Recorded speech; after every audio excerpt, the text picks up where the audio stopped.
सुकन्या भगिनी उक्तवती तदेव अहं वक्तुम् इच्छामि। किं भवति, सर्वे अन्म्यूट् कृत्वा वदन्ति चेत् कोलाहलः भविष्यति।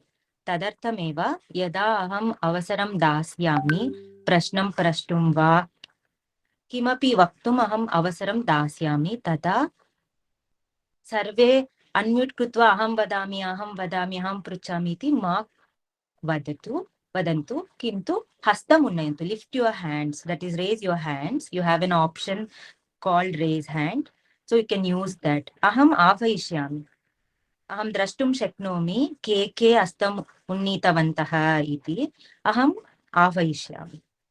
स्पष्टम् इति मन्ये। अस्माकं कक्षाम् आरम्भं कुर्मः। मम नाम नम्रता अस्ति। सा भगिनी उक्तवती अहं नम्रता अस्मि। यथाशक्ति अहं पाठयिष्यामि। अहमपि छात्रा, संस्कृतभाषायाः छात्रा एव। यत् जानामि तत् पाठयिष्यामि। धन्यवादः।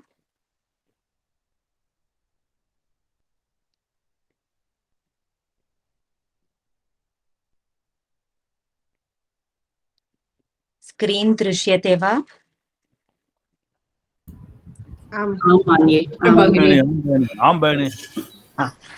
धन्यवादः।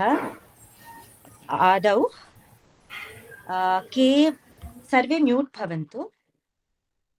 अस्तु, के पठितुम् इच्छन्ति ते हस्तम् उन्नयन्तु। Please raise your hands, those of you are interested in reading. Lalita भगिनी। नमस्ते भगिनी। नमस्ते सर्वेभ्यः। नमस्ते भगिनी। पठतु भगिनी। आनो भद्राः कृतवो यन्तु विश्वतः ऋग्वेदः। एकनिमिषम्। आनो भद्राः क्रतवो यन्तु विश्वतः ऋग्वेदः। पदविभागः कर्तुं प्रयासं करोतु।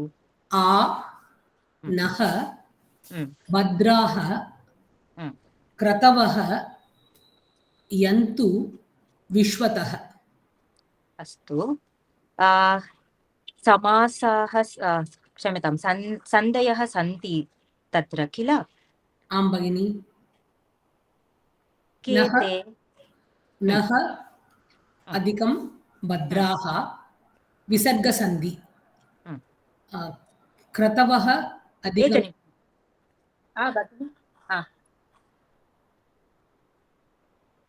आम् आम्।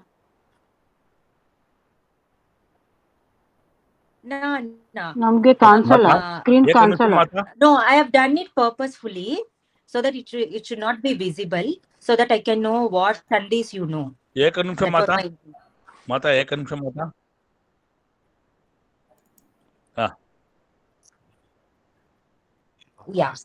एक निमिषं माता एक निमिषं माता एक निमिषं माता। वदतु। वाट्सएप में प्रेषितवती अम्मा दिस पीडीएफ। अहं तदनन्तरं कक्षायाः अनन्तरं प्रेषयिष्यामि। इदानीं तस्य चिन्तनं मास्तु। अहं यत् वदामि तत् श्रोतुं प्रयासं करोतु। What I'm trying to tell is, do not think about the over you will send it. Yeah, don't worry. अस्तु, सर्वे म्यूट् भवन्तु। थैंक यू माता। धन्यवादः माता। धन्यवादः। भगिनी, का भगिनी वदति? ललिता भगिनी। अहं कंटिन्यू करोमि वा? करोतु। नः अधिकं भद्राः, that becomes no भद्राः। विसर्गसन्धि, विसर्गस्य स्थाने उकारं भवति। अ प्लस उ भवति, नो भद्राः भवति। तत्र आदौ विसर्गसन्धि उत्वं भवति, तदनन्तरं गुणं भूत्वा ओकारः भवति। कुत्र उत्वं भवति भगिनी? विस्मृतवती वा? विस्मृतवती भगिनी। न विस्मरणीयं किल? किमर्थम् इत्युक्ते समासान् अध्येतुं सन्धयः निश्चयेन अध्येतव्यमेव। तदर्थं screen is partly seen, not completely seen. भगिनी, तदेव अहम् उक्तवती किल? That's what I told. I'm not presenting the whole screen. If I present the whole screen, you people will read it as it is. I want you to tell. Can't see little नग also. विसर्गः लोपः अस्ति नग विसर्गः लोपः अस्ति सर्वे mute भवन्तु ललिता भगिनी भगिनी अहमस्मि न जानाति वा कुत्र आम् उक्तं आम् भवति इति विस्मृतवती भगिनी अकारयुक्तविसर्गस्य परे यदा अकारः वा मृदुव्यञ्जनम् अस्ति चेत् विसर्गस्य स्थाने उकारः आदेशः भवति गुणं भूत्वा ओकारः तत्र पश्यतु नः इत्यत्र अकारयुक्तविसर्गस्य परे भ इति मृदुव्यञ्जनं किल अतः नो भद्राः इति आसीत् अस्तु तदनन्तरं क्रतवः अधिकं यन्तु तदेव अकार विसर्गस्य विसर्गयुक्त अकारः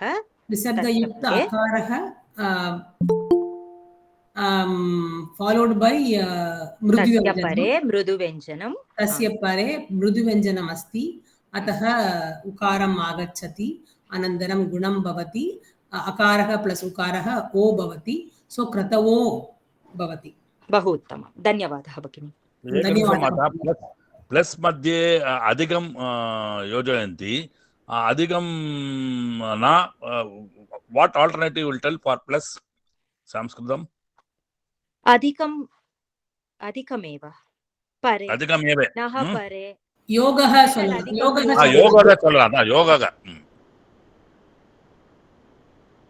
Please, all of you mute yourself until and unless I call out your name. Please do not talk so that we'll not have disturbance. Astu. Agre Hina Mehta Bagini va Hina Mehta Bagini. Shigram unmute krutva patatu. आं भगिनि अन्वयः भद्राः क्रतवः विश्वतः नः आयन्तु अन्वयार्थः भद्राः अकारान् पुल्लिङ्ग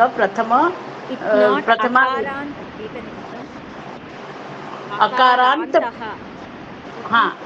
अकारान्तः वदतु अकारान्तः पुल्लिङ्गः प्रथमा विभक्ति बहुवचन शोभनाः मङ्गलकराः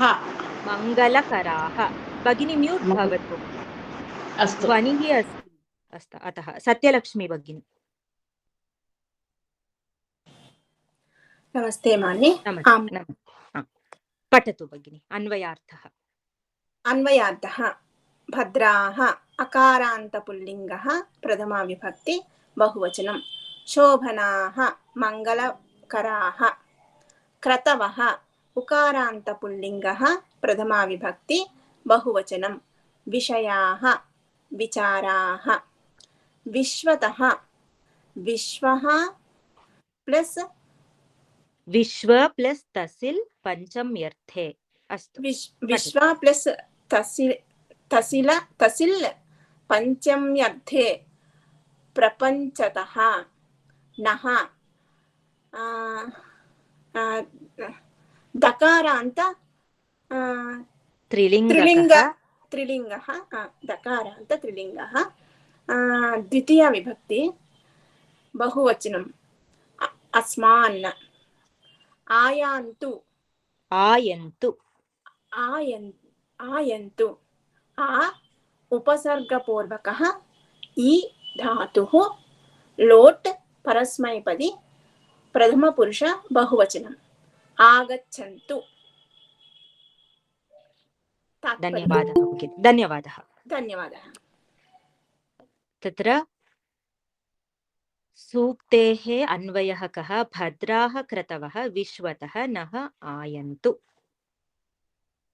तत्र भद्राः इत्युक्ते किं शोभनाः अथवा मङ्गलकराः ऑस्पीशियस् क्रतवः इत्युक्ते विचाराः विषयाः विश्वतः लोकतः फ्रम् द यूनिवर्स् और द वर्ल्ड नः इत्युक्ते किं वयम् अस्मत् शब्दं जानीमः किल अत्र द्वितीया विभक्त्यां पञ्चमी क्षम्यतां चतुर्थी विभक्त्याम् अपि च षष्ठी विभक्त्यां रूपद्वयम् अस्ति अत्र।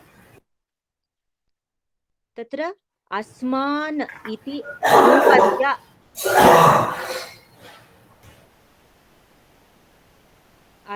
इति रूपस्य अन्यरूपमस्ति नः इति। अतः नः इत्युक्ते अस्मान्। आयन्तु इति लोट् लकार रूपमस्ति। आ उपसर्गपूर्वकः इन् गतौ धातुः तस्य रूपमस्ति इ इति। इ धातुः परस्मैपदी प्रथमपुरुषस्य बहुवचनान्तमस्ति आयन्तु। तस्य अर्थः अस्ति आगच्छन्तु इति। इदानीम् अर्थः कः? सकलविश्वात् मङ्गलकराः विषयाः अस्मान् प्रति आगच्छन्तु। प्रपञ्चस्य सर्वाभ्यः दिग्भ्यः शोभनाः विचाराः अस्मान् प्रति आगच्छन्तु। तत्र किम् इत्युक्ते लोके याः मङ्गलकराः विषयाः सन्ति ते सर्वे अस्मान् प्रति आयन्तु इति अर्थः। Let noble thoughts come to us from all sides. अत्र एकम् अन्यं विषयं वक्तुम् इच्छामि। संशयः भवेत्, आ इति पृथक् अस्ति, कथम् आयन्तु इति अभवत् इति। एषा सूक्तिः ऋग्वेदतः स्वीकृतः किल। वेदे बहुत्र उपसर्गः पृथक् दृश्यते, क्रियापदात् पृथक् दृश्यते। यदा वयम् अन्वयः कुर्मः तदा वयमेव स्वयं योजयामः। किं योजयामः? उपसर्गः अपि च क्रियापदम्। अतः तत्र आयन्तु इति आगतम्। तत्र अस्माकं पाठ्यक्रमे तादृशं दत्तम् अस्ति। इदानीं भगिनी क्षम्यताम्, एतत् अन्वयरचना किम् अस्ति भगिनी, पुस्तके अस्ति वा? सूक्तिः भगिनी। ओ सूक्तिः, धन्यवादः भगिनी, क्षम्यताम्। क्रियापदम् इस् आयन्तु वा? क्रियापदम् महोदय, अहम् अवसरं दास्यामि, कृपया म्यूट् भवतु। तत्र अन्यरूपेण अपि अन्वयः कर्तुं शक्यते। तत् कथम् इत्युक्ते आनः भद्राः क्रतवः विश्वतः यन्तु। अत्र उपसर्गः पृथक् एव अस्ति। तत्र आ इति एक्स्लमेटरी इव, नः इत्युक्ते अत्र अस्माकम्। अतः अत्र अन्यत् रूपेण अपि वक्तुं शक्नुमः। अस्माकं शोभनाः विचाराः प्रपञ्चे प्रसरन्तु। बिकास् नः कैन् बी आल्सो इन् षष्ठी विभक्ति। यू कैन् टेल अस्माकं शोभनाः विचाराः प्रपञ्चे प्रसरन्तु। द अदर टाइप ऑफ अन्वया and the meaning is let our noble thoughts spread across the universe. When you interchange the meaning of naha here, asman to asmakam, and when upasarga is taken separately, then it means that let our noble thoughts spread across the universe. But in our textbook it's given in this way, so let us take it this way. If you are interested in knowing the other way too, I have pinned the link in my notes, so you can go through it. Tadanantaram aham E इति धातोः रूपाणि दत्तवती। लट्लकारे कथं रूपाणि प्रचलति, लोट्लकारे कथम् इति। अपि च अत्र अहं तात्पर्य दिग्भ्यः इति उपयुक्तवती। दिक् इत्युक्ते डायरेक्शन, तस्य प्रातिपदिकम् अस्ति दिश् इति। स्त्रीलिङ्गरूपाणि अहं दत्तवती अत्र। इदानीं संशयः अस्ति चेत् हस्तम् उन्नयन्तु। If you have doubts you can raise your hands now. Ma'am, what did you say about क्रियापदम् E? क्रियापदम् एकनिमिषं, सर्वे मा वदन्तु इति अहम् अनेकवारम् उक्तवती। अपि च तदेव कुर्वन् अस्ति विश्वनाथ पिलुट्ला महोदय। नमस्ते मान्ये। नमस्ते। द्वितीयार्थे यत् उक्तवती भवती, तत्र आ पदस्य अर्थं किं भवति? अत्र आयन्तु इत्युक्ते आगच्छन्तु, किन्तु यदा भवान् अन्यरूपेण अन्वयः करोति तदा अ इत्युक्ते इट्स् लैक् एन् अव्ययं यू टेल् अहो हो in English, right? When you use an exclamatory, hooray, you use them. In the same way, a can be considered as an exclamatory phrase. धन्यवादः. गोदा भगिनी संशयम् अस्ति वा? नास्ति वा? शेखर महोदय. क्रियापदं सूक्ति वाट् इस् दट्? पश्यतु तत्र यन्तु इति अस्ति किल महोदय? यन्तु. किन्तु वेदेषु किं भवति इत्युक्ते बहुत्र दृश्यते यत् उपसर्गं पृथक् भवति. अत्र उपसर्गम् आ इति, यन्तु पृथक् अस्ति. यदा वयम् अन्वयं कुर्मः तदा वयमेव स्वयं योजयामः आयन्तु इति. आयन्तु इत्युक्ते कम् फ्रम् आल् सैड्स्. आगच्छन्तु, कम् इति अर्थः. ओके, आयन्तु क्रियापदम्. अस्तु, धन्यवादः. नागराज कुमार महोदय. Just I want to share an information that asmat shabdam naha is also there in the Gayatri mantra. Diyo yo naha prachodayat. With sandhi it becomes diyo yo no prachodayat. धन्यवादः महोदय. विनीता भगिनी. महोदय क्रतवः उकारान्त कथमस्ति? शब्दः किम् अस्ति? गुरुः गुरु गुरवः, क्रतुः क्रतु क्रतवः. गुरु शब्दवत् प्रचलति. स्पष्टं वा? धन्यवादः. संशयः नास्ति चेत् अग्रे गच्छामि. नास्ति इति मन्ये. अग्रे सरामः. इदानीं समासं प्रति गच्छामः. अस्तु. समासः इति विषयः कोविदा स्तरे बहुमुख्यः विषयः. अतः सर्वे सावधानं शृण्वन्तु, अवगच्छन्तु. प्रथममेव सर्वम् अवगमनीयम् इति नास्ति. यदा अहं कोविदा स्तरे आसम् तदापि किञ्चित् एव अवगत्य अहं पठितवती. भवन्तः अपि तादृशमेव कुर्वन्तु, निरासं न भवन्तु इति अहम् आदौ एव वक्तुम् इच्छामि.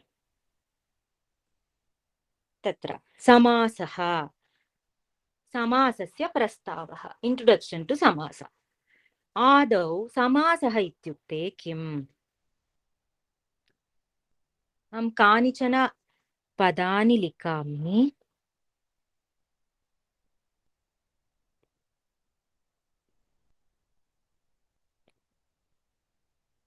दृश्यते किल स्क्रीन् मध्ये?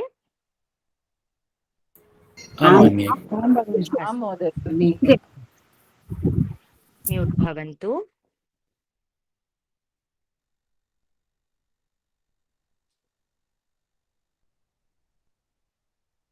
तत्र अहं पदद्वयं लिखितवती किल. राजपुत्रः देवदूतः.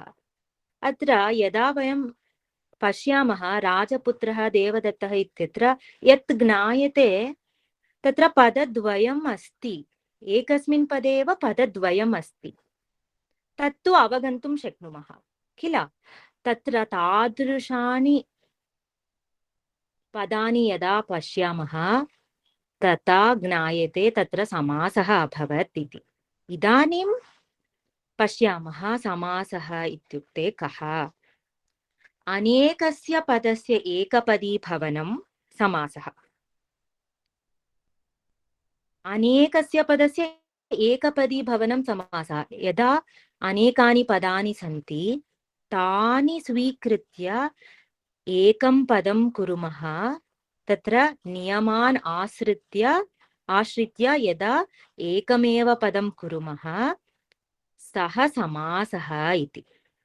समासः सर्वदा अर्थम् अनुसृत्य एव पदयोः संक्षेपणरूपेण वयं कुर्मः. तत्र समासे अर्थः प्राधान्यम् अस्ति। अग्रे सरामः। रामपुत्रः चित्रं लिखति। रामस्य पुत्रः चित्रं लिखति। तत्र रामपुत्रः इति एकं पदमस्ति। द्वितीये वाक्ये रामस्य पुत्रः इति अस्ति। अहम् अधः दत्तवती रामपुत्रः इस् इक्वल् टु रामस्य पुत्रः। इत्युक्ते किम् अर्थं समानम्। किमर्थं रामपुत्रः रामस्य पुत्रः? यदा रामस्य पुत्रः इति पदद्वयम् अस्ति, किमर्थं भगिनी रामपुत्रः इति समासं किमर्थं कुर्मः इति सन्देहः भवेत्। किमर्थं?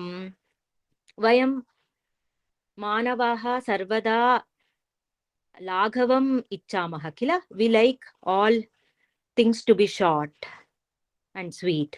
अतः अत्र रामस्य पुत्रः इत्यत्र बहु दीर्घम् अस्ति, किन्तु रामपुत्रः इति संक्षिप्तम् अस्ति। अतः समासं कुर्मः। रामपुत्रः चित्रं लिखति। अत्र समस्तपदरूपेण अहं लिखितवती, अतः सः प्रयोगः समस्तप्रयोगः। रामस्य पुत्रः इत्यत्र अहं पृथक् पृथक् लिखितवती। रामस्य इति एकं पदं, पुत्रः इति अपरं पदम्। यत्र पृथक् पृथक् लिखामः सः प्रयोगः व्यस्तप्रयोगः। रामपुत्रः इत्यत्र रामः पुत्रः इति द्वयोः अनयोः शब्दयोः एकपदीभवनम् अभवत्। अत्र पृथक् पृथक् रामस्य इति एकमासीत्, पुत्रः इति एकमासीत्।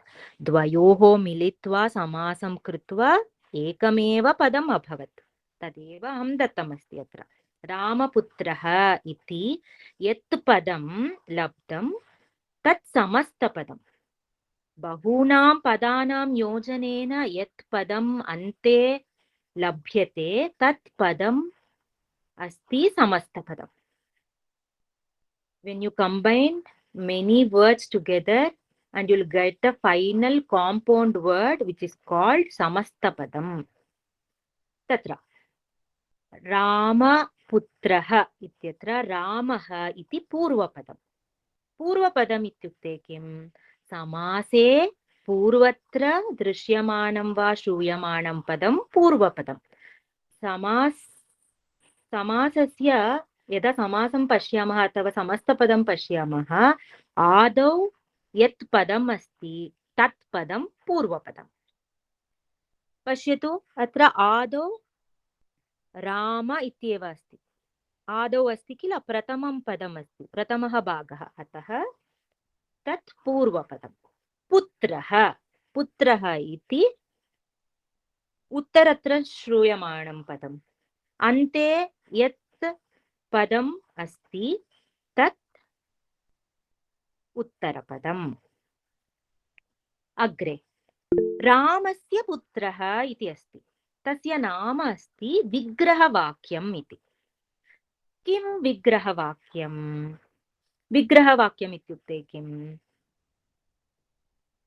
रामपुत्रः इति यदा पश्यामः, सामान्यतः वयं जानीमः सन ऑफ राम इति। तत्र कथं ज्ञायते? विवरणम् आवश्यकं। यदा एकं समस्तपदम् अस्ति तस्य विवरणम् आवश्यकम्। अर्थं ज्ञातुं विवरणम् आवश्यकं। विवरणं यत् पदं ददाति तदेव विग्रहवाक्यं। यत् वाक्यं समासस्य अर्थं बोधयति, विवरणं करोति, तत् विग्रहवाक्यम्। कोऽपि संशयाः सन्ति चेत् हस्तम् उन्नयन्तु। अनुराधा भगिनी। Ma'am, Uttarapadam is also called as Parapadam, right? सन्धि मध्ये तादृशं व्यवहारम् अस्ति, किन्तु समासे उत्तरपदम् इत्येव आधिक्येन प्रयुज्यते। Okay, Purvapadam plus Uttarapadam. Okay, thank you. धन्यवादः। शेखर महोदय। विवरणं ददाति इत्युक्ते it gives the meaning of that. That's what you are saying. तदेव अहम् उक्तवती। आम्, सत्यम्। When you combine the words. Am I right? When you combine. अग्रे धन्यवादः। अग्रे सरामः। Vigrahavakyam dvidha. There are two types of Vigrahavakyam. Pratamaha Swapada Vigraha. Swapada Vigraha ityukte kim iti ज्ञातुम् आदौ एकम् उदाहरणं स्वीकुर्मः. रामपुत्रः इति समस्तपद. रामस्य पुत्रः इति विग्रहवाक्यं. What does a vigrahavakkya do? It gives you the meaning of the compound word. समस्तपदस्य अर्थं बोधयति. तत्र रामपुत्र इति पदद्वयम् अस्ति समस्तपदे. विग्रहवाक्ये अपि पदद्वयम् अस्ति. ते पदे एव विग्रहवाक्ये अपि अस्ति रामस्य पुत्रः इति. अतः यस्मिन् विग्रहवाक्ये समासे यत् यत् पदम् अस्ति तानि उपयुज्य यदा विग्रहवाक्यं भवति तत् स्वपदविग्रहवाक्यम् इति वदामः. यस्मिन् विग्रहे समासे विद्यमानानि पदानि भवन्ति सः अस्वपदविग्रहः. You have two words, padadvayam, Ramaputra. Vigrahavakkye api Rama asti, Putra asti. Ataha, yasmin vigrahavakkye samastapade vidyamanani padani upayujya bhavati tat swapada vigrahavakyam. Idanim aswapada vigraha. Aswapada vigraha ityukte kim? Upakrishnam iti उदाहरणं स्वीकुर्मः. इदानीं कथं विग्रहवाक्यं लेखनीयं भगिनी इति प्रश्नं मास्तु. अग्रे तत्सर्वं सावधानं पठामः. उपकृष्णम् इति समस्तपदं. तस्य विग्रहवाक्यमस्ति कृष्णस्य समीपं. तत्र पश्यतु समस्तपदे उप इति पदमस्ति, कृष्ण इति पदमस्ति. किन्तु विग्रहवाक्ये कृष्ण इत्येव पदमस्ति, समीपम् इति नूतनं पदं विग्रहवाक्ये. अतः यस्मिन् विग्रहवाक्ये समस्तपदे विद्यमानानि पदानि विहाय अन्यपदम् उपयुज्य यदा विवरणं करोति सः अस्वपदविग्रहः. तत्र संशयं भवेत्, भगिनी अत्र कृष्ण इति अस्ति किल, किमर्थं स्वपदविग्रहः न इति. कृष्णम् इति अस्ति, किन्तु उप इति पदं, समीपम् इति पदं समस्तपदे नास्ति किल. कृष्ण इत्येव पदम् अस्ति. एकमपि पदं विग्रहवाक्ये यत् समस्तपदे नास्ति चेत् तदा अस्वपदविग्रहः एव. You may have the doubt that Krishna is there in Samastapadam, right, Bhagini? Why is it not Swapada Vigraha? This might be your doubt. But Samipam iti padam. Samipa is, the word Samipa is not there in the Samastapadam. So if you have one word that's not there in Samastapadam that is used in the Vigraha, then that Vigraha Vakyam becomes Aswapada Vigraha. Here that means Nutana Vakyam, Nutana Padam Agachadi. धन्यवादः महोदय. तदेव अहम् उट्टङ्कनं कृतवती. अत्र उप इति पदं विग्रहे न दृश्यते, किन्तु समीपम् इति पदमेव दृश्यते. अग्रे सरामः वा? Am I right? It's a new word that is combined. That's why it is. I said yes, महोदय. धन्यवादः. सिम्रान् भगिनी. भगिनी वा महोदयः वा? Bhagini, I did not understand the previous upsarga, the Upakrishna. Can you explain again? Upakrishnam is the Samastapada. Okay. What two words do you have? Upa and Krishna. The Vigraha Vakya is Krishnasya Samipam. Samipam. Is Samipam there in Samastapadam? No. No. So, in Yasmin Vigraha Vakye Samastapade Vidyamanani Padani Vihaya Anyat Padam Upayujya Yada Vivaranam Dadati Saha Vigraha Aswapada Vigraha. That which is not present in the Samastapada, the words which are not present in the Samastapada, using them, you try to explain the meaning of the Samastapada. So that sort of Vigraha Vakyam is called Aswapada Vigraha. Okay. Means Upa means what is the meaning of Upa? अस्मिन् सन्दर्भे तत् मास्तु, अग्रे जानीमः. उप इत्युक्ते समीपमेव, तस्मिन् अर्थे एव तत्र उपयुक्तम् अस्ति, किन्तु अस्मिन् सन्दर्भे मास्तु. तत्र समीपम् इति पदं समस्तपदे अस्ति वा भगिनि? Upa. Okay. You don't have the direct word Samipa in your Samastapadam. So you're using some foreign word to explain the compound word. Okay. So where you explain it with a foreign word, that kind of Vigraha is called Aswapada Vigraha. Okay. Is it clear? Yes. Satya, धन्यवादः. Satya Bhagini. In this Samastapada, Swapada Vigraha इत्युक्ते स्वपदानि एव उपयोगं कुर्वन्ति. The word itself, that meaning gives that meaning. No. Samaste Vidyamani, the words which are there in the compound word, only those words are used to explain the meaning of the compound word. भगिनि.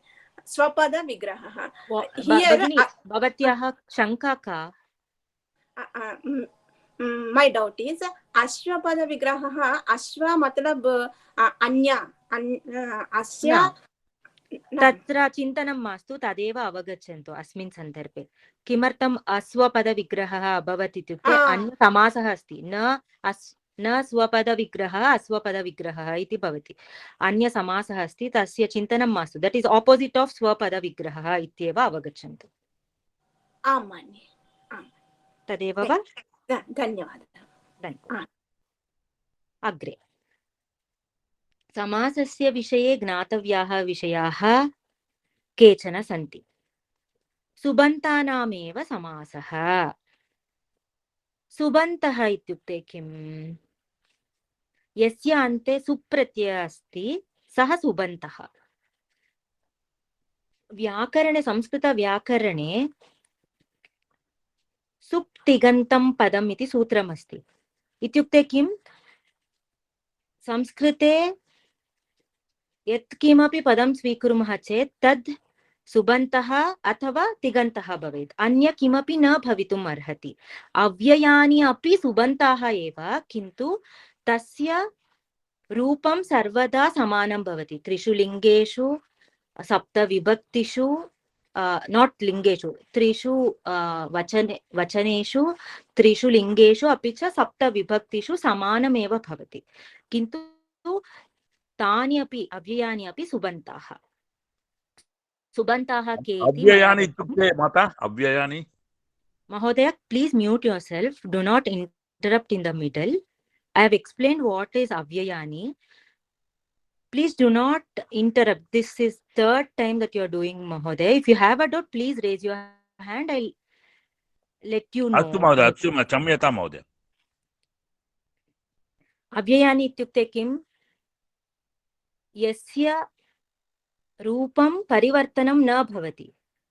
त्रिषु लिङ्गेषु अपि तस्य रूपं न परिवर्तनं भवति. सप्तविभक्तिषु अपि परिवर्तनं न भवति. तदेव अव्ययम्. किन्तु अव्ययानि अपि सुबन्ताः. सुबन्तानामेव समासः. वयं द्वयोः सुबन्तयोः मध्ये एव समासं कर्तुं शक्नुमः. प्रायेण तिङन्तानां समासः न भवति. तिङन्तः इत्युक्ते किम्? यस्य अन्ते तिङ् प्रत्ययः अस्ति सः तिङन्तः. तिङन्तः इत्युक्ते क्रियापदम्. क्रियापदयोर्मध्ये समासः भवितुं न अर्हति. सुबन्तयोर्मध्ये एव समासः भवितुम् अर्हति. अपि च प्रायेण सुबन्तेन सह तिङन्तस्यापि समासः न भवति. इदानीं रामः पठति इत्यत्र रामः इति सुबन्तः, पठति इति तिङन्तः. द्वयोर्मध्ये समासः भवितुं न अर्हति. इदानीं रामः पुत्रः, द्वयमपि सुबन्तः एव। अतः द्वयोर्मध्ये समासः भवितुम् अर्हति। इदानीम् एकं तिङन्तद्वयं स्वीकुर्मः। पठति लिखति इति तिङन्तद्वयम् अस्ति, क्रियापदं द्वयम् अस्ति। तयोर्मध्ये अपि समासः भवितुं न अर्हति। यत्र समासः भवितुम् अर्हति सुबन्तयोर्मध्ये एव समासः भवितुम् अर्हति। सामान्यतः द्वयोः सुबन्तयोः युगपत् समासः। इत्युक्ते किम्? एकम् उदाहरणं स्वीकुर्मः। रामपुत्रगृहं। तत्र पदत्रयम् अस्ति, रामपुत्रगृह इति। आदौ पदद्वयम् एव स्वीकुर्मः समासं कर्तुं। किमर्थं? द्वयोः सुबन्तयोः मध्ये एव समासः भवितुम् अर्हति। अतः आदौ अहं राम अपि च पुत्र इति स्वीकरोमि। रामपुत्र इति यदा स्वीकुर्मः, रामपुत्रः इति समस्तपदं भवति, तस्य विग्रहं वाक्यं रामस्य पुत्रः। इदानीम् एकं समस्तपदमस्ति रामपुत्रः। इदानीं रामपुत्रः अपि च गृहम् इति पदद्वयं स्वीकृत्य समासं कुर्मः। तदा किं भवति? रामपुत्रगृहं। तस्य विग्रहमस्ति रामपुत्रस्य गृहम् इति। You can't simultaneously do samasas between more than 2 words. अत्र एकस्मिन् समासे पदद्वयमेव स्वीकुर्मः।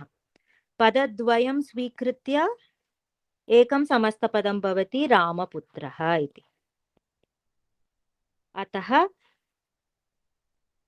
तदनन्तरं रामपुत्रः गृहम् इति स्वीकृत्य अपरं समस्तपदं कुर्मः, रामपुत्रगृहम्। युगपत् पदत्रयं स्वीकृत्य समासं कर्तुं सर्वदा न शक्नुमः। यदा समासः इति आगच्छति तदा सुबन्तानामेव समासः, अपि च पदद्वयमेव स्वीकुर्मः। पदद्वयं स्वीकृत्य एकं समस्तपदं कुर्मः, लब्धं समस्तपदं स्वीकृत्य अन्तिमपदं स्वीकृत्य तयोर्मध्ये पुनः समासं कुर्मः। There is an exception, अपवादः। द्वन्द्वसमासः अस्ति, अग्रे पठामः। तत्र तु युगपत् समासः भवितुम् अर्हति, किन्तु अन्य समासेषु युगपत् simultaneously you cannot do the samasa between more words. You can only take 2 words at a time to do a samasa. स्पष्टं वा? अस्तु भगिनि। अस्तु, आं मान्ये। अग्रे गच्छामः। सुबन्तयोः परस्परान्वयः विद्यते चेदेव समासः। Randomly you take 2 subantas, that is padas, and you want to do samasa, and that's not possible. किमर्थं? तत्र सम्बन्धः आवश्यकः। तयोः पदयोः मध्ये सम्बन्धः आवश्यकः। तत्र राज्ञः पुत्रः, there is a relationship between raja and the putra. So राजपुत्रः इति समासः भवति। इदानीम् एकं उदाहरणं स्वीकुर्मः। भवति दर्शनं राज्ञः, पुत्रः चोरस्य धावति। तयोः पदयोः मध्ये कयोः पदयोः मध्ये समासः भवितुम् अर्हति इत्युक्ते अत्र राज्ञः अपि च दर्शनं, राज्ञः अपि च दर्शनं, तयोर्मध्ये समासः भवितुम् अर्हति। पुत्रः चोरस्य, तयोर्मध्ये परस्परान्वयः अस्ति, सम्बन्धः अस्ति। किन्तु राज्ञः पुत्रः इति एतयोः पदयोः मध्ये परस्परान्वयः न। किमर्थम् इति अग्रे अवगच्छामः। तत्र अन्वयः कथं भवति इत्युक्ते भवति राज्ञः दर्शनं भवति, चोरस्य पुत्रः धावति. What does that mean? As soon as the king is seen, the son of the thief flees. अतः अत्र दर्शनम् इति पदम् is related to राज्ञः. पुत्रः इति पदं चोरस्य इति पदेन सह सम्बन्धः अस्ति, किन्तु राज्ञः पुत्रः तयोर्मध्ये सम्बन्धः नास्ति. अतः राज्ञः दर्शनम् इति तयोर्मध्ये सम्बन्धः अस्ति इति कारणेन राजदर्शनम् इति भवति. चोरस्य पुत्रः तयोर्मध्ये सम्बन्धः अस्ति, अतः चोरपुत्रः इति भवति. यदा वयं राज्ञपुत्रः इति समस्तपदं कुर्मः तदा किं भवति? चोरस्य दर्शनं भवति, राजपुत्रः धावति. Does it make sense when you have a sentence saying as soon as the thief is seen, the son of the king flees? No, right? Yes. अतः राज्ञः always goes with darshanam. चोरस्य इति पदं पुत्रः इति पदेन एव समासः भवति, किन्तु राज्ञः पुत्रः इति तयोर्मध्ये समासः न भवति. तत्र वयं ईदृशं चिन्तनं कुर्मः. That son of the king is not very brave enough. As soon as he sees the thief, he runs. If that is the context, tada etat sadhu bhavati. Because he is not very brave, सः शूरः न, अतः चोरं दृष्ट्वा सः धावति. किन्तु अत्र अस्मिन् प्रसङ्गे सः शूरः, राज्ञः पुत्रः शूरः अस्ति. अतः तत्र राजदर्शनं भवति, चोरपुत्रः धावति इत्येव उचितं भवति.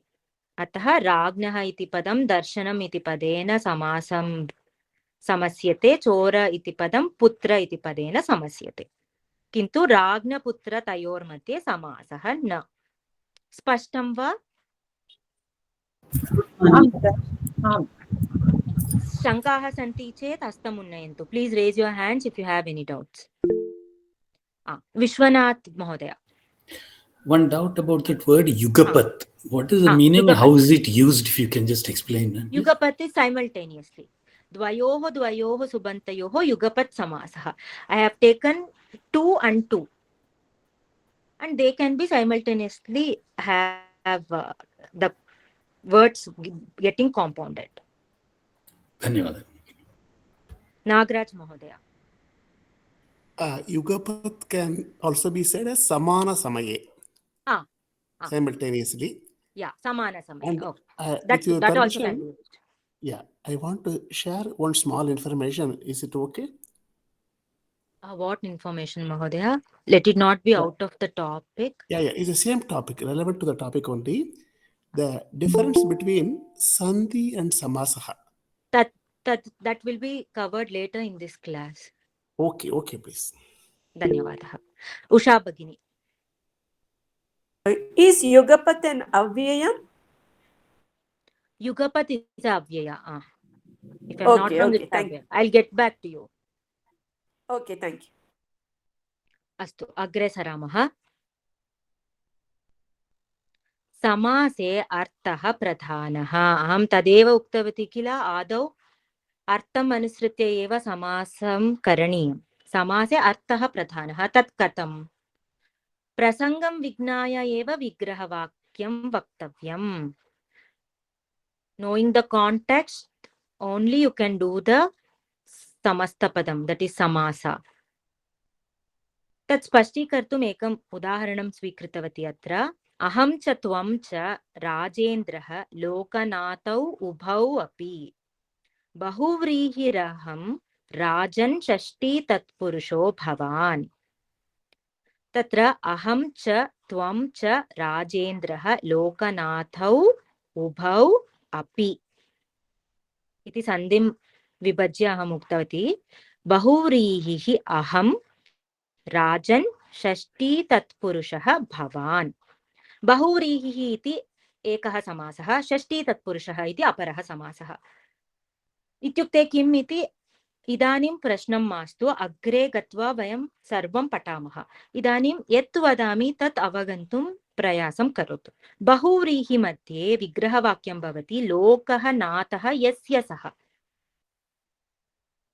For whom the whole world is Lord. That means the one who is dependent on the whole world. You can take it as bhikshukah athava anathah. You can take it as beggar or a orphan. Idanim bhikshukah lokam ashritya jivati. He is dependent on the people living in the world.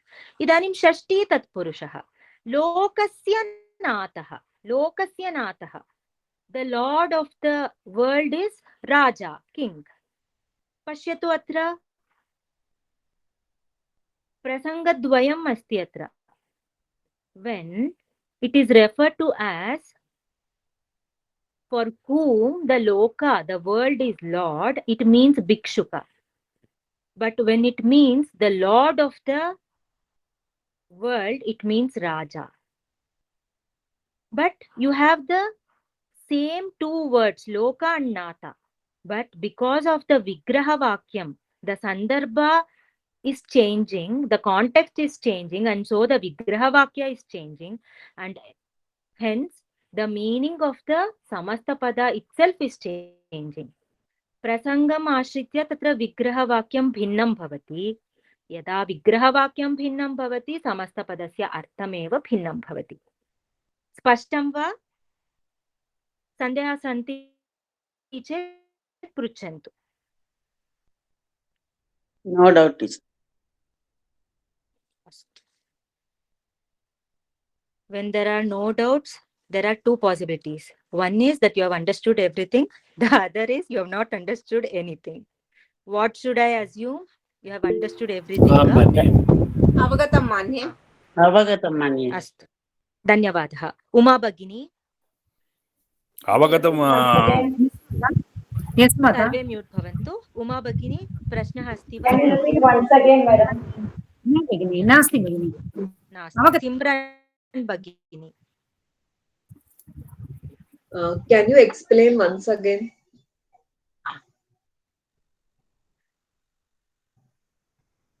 Samastapada means Lokanatha iti samastapadam asti. Astu va? What does a vigraha vakyam do? Vigraha vakyam ityukte kim?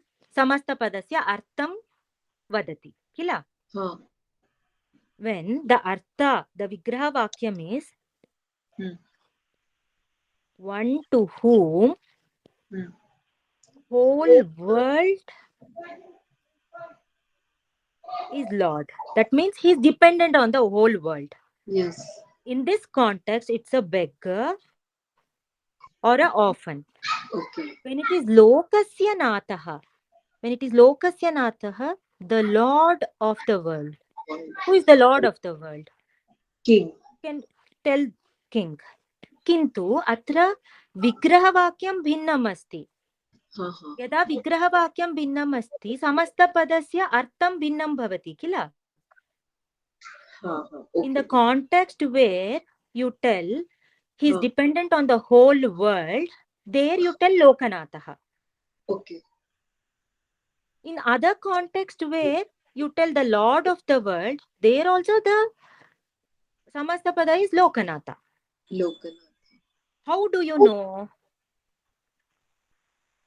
How do you know the meaning? It's only based on the context. Prasangam ashritya eva gnata shaknumaha. Sandarbam pashyamaha. Spashtam va? Spashtam. Okay. Dhanyavadha. V. Murli Mahodaya. Namaste. Namaste. What is the meaning of the sentence, madam? Aham cha toncha rajendraha lokanatha ubapi. Vayam purvameva aditavantah chatuslokan madhye. Aham cha tvam cha rajendraha lokanatha ubhau api. What does that mean? Aham cha tvam cha. I and you. Rajendraha. It refers to the king. Lokanatha ubhau api. We both are Lokanathas is what the beggar tells. Okay. Ataha saha स्पष्टीकरोति. बहुव्रीहिः अहम्. I am bahuvrihi. What does bahuvrihi mean? That he is a beggar. Okay. It means that he is dependent on the whole world. Rajan Tatpurushah Bhavan. You being the king, you are the Tatpurushah. Why Tatpurushah? Tatpurusha says Lokasya Nataha. What does that mean? The lord of the king. The meaning differs in both the samasas, right? Got That it. means Vigraha Vakya differs. Yes. Ataha saha vadati, both you and me are Lokanathas, while I am Bahuvrihi and you are Tatpurusha, Shashti Tatpurusha. So when he tells that, the Panditas understand what he meant. Samasaha prasangam ashritya eva gnatum shaknumaha. Because he said he's Bahuvrihi, they got to know why he meant both of them as Lokanath. Spashtam va mahodaya? Spashtam. Thank you. धन्यवादः. अग्रे सरामः वा? पद्मावती भगिनी mute भवतु. प्रश्नः अस्ति चेत् पृच्छतु अथवा म्यूट् भवतु. षष्टित् पुरुषो भवान् इत्युक्ते षष्ठी तत्पुरुषः इति समासस्य नाम इति पूर्वम् उक्तवती मया. तत् कथं तत् सर्वम् अग्रे पश्यामः. अस्मिन् सन्दर्भे यदा तत् षष्ठी तत्पुरुष समासः भवति, समस्तपदस्य अर्थं भवति लोकस्य नाथः इति. लोकनाथः इति समस्तपदस्य अर्थं लोकस्य नाथः इति, which means the lord of the king. So it's referring to a king. When it is bahuvrihi, the meaning of the samastapada is lokah natah yasyasah, one to whom whole world is lord. That is, it means he is dependent on the whole world. So it indicates a bhikshuka. अस्तु, धन्यवादः. अनुराधा भगिनी. Madam बहुव्रीहि meanings भगिनी तदेव अहम् उक्तवती किल. बहुव्रीहिः इत्युक्ते एकस्य समासस्य नाम. It is a type of samasa. Please don't bother about it. That's why I put it in the first place. Do not bother. I'm sorry. It's okay. Do not bother. If I अस्मिन् स्तरे सर्वम् अहं वदामि चेत् किमपि मस्तके न गच्छति. अतः बहुव्रीहि इति एकं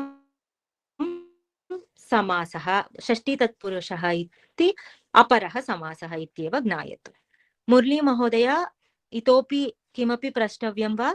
न. अस्तु, अग्रे सरामः. कथं ज्ञायते समासः वा न वा इति. यदा एकं पदं पश्यामः तत्र समासः जातः वा न वा इति कथं वयं जानीमः? इदानीं पश्यतु, रामपुत्रः इत्येव उदाहरणं स्वीकरोतु. तत्र पदद्वयम् अस्ति. पूर्वपदस्य विभक्तिः दृश्यते वा? न. पूर्वपदस्य विभक्तिः न दृश्यते, किन्तु उत्तरपदस्य एव विभक्तिः दृश्यते. यत्र यस्मिन् पदे पूर्वपदस्य अथवा प्रथमकाण्डस्य विभक्तिः न दृश्यते तत्र समासः अभवत् इति ज्ञातुं शक्नुमः. This is only a tip or an easy method to identify whether it is a samasa or not. अग्रे सरामः. समासः सन्धिः इत्येतयोः कः भेदः? समासः इत्यत्र पदानां योजनं भवति, किन्तु सन्धिः मध्ये वर्णानां योजनं. यदा गुणसन्धिं कुर्मः अ योग इ इस् ए, तत्र वर्णानां योजनं. किन्तु अत्र रामपुत्रः, रामस्य पुत्रः इत्यत्र राम इति एकं पदं, पुत्र इति अपरं पदं, तयोः योजनं भवति. अत्र पदानां योजनं समासे, सन्धि मध्ये वर्णानां योजनम्. इदानीम् एकम् उदाहरणं स्वीकुर्मः. कार्यालयः इति समासः, सन्धि मध्ये कार्यस्यालयः इति. कार्यालयः इति पदस्य अर्थं सूचयितुं विग्रहवाक्यम् अस्ति कार्यस्य आलयः. अत्र पदद्वयम् अस्ति। कार्य इति एकं पदम्, आलय इति अपरं पदम्। तयोः पदयोः प्रातिपदिकरूपम् अहम् अत्र लिखितवती, कार्य आलय। तत्र सन्धेः प्रसङ्गः अस्ति, सवर्णदीर्घसन्धेः, अतः सन्धिं कृत्वा कार्यालयः इति भवति। इदानीं भगिनी तत्र सन्धिः एव अस्ति किल, कुत्र अस्ति समासः इति न प्रष्टव्यम्। यत्र समासानन्तरं सन्धेः अवकाशः अस्ति चेत् सर्वदा सर्वथा निश्चयेन सन्धिः करणीयमेव। तत्र सन्धिः अस्ति किन्तु ततः पूर्वं समासः आसीत्, तस्मिन् प्रसङ्गे सन्धेः अवकाशः अस्ति, अतः सन्धिं कृतवन्तः अत्र। इदानीं सन्धिं प्रति गच्छामः। कार्यस्यालयः विभज्य यदा लिखामः कार्यस्य आलयः, तयोर्मध्ये सवर्णदीर्घः सन्धिः अभवत्। इदानीम् अहं कार्यालयं गच्छामि, अहं कार्यस्य आलयं गच्छामि।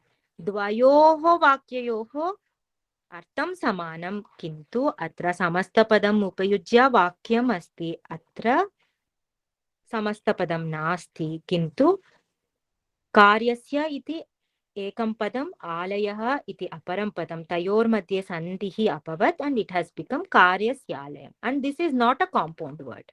Why it is not a compound word? You are able to see the vibhakti sya. So this cannot be a compound word because पूर्वपदस्य विभक्तिः न दृश्यते, अत्र तु न दृश्यते एव, अतः एषः समासः, एषः सन्धिः। तत्र इदानीं you have कार्यालयम्, पृथक् लेखितुं न शक्नुमः। You can't write कार्य and leave a gap and write layam, or you can't do it कार्य, give a gap and write आलयम्. This is wrong because यतः पदद्वयम्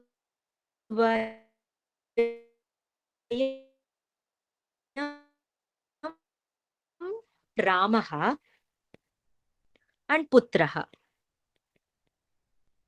Will you split this word as Rama, Ra and Maha? No, right?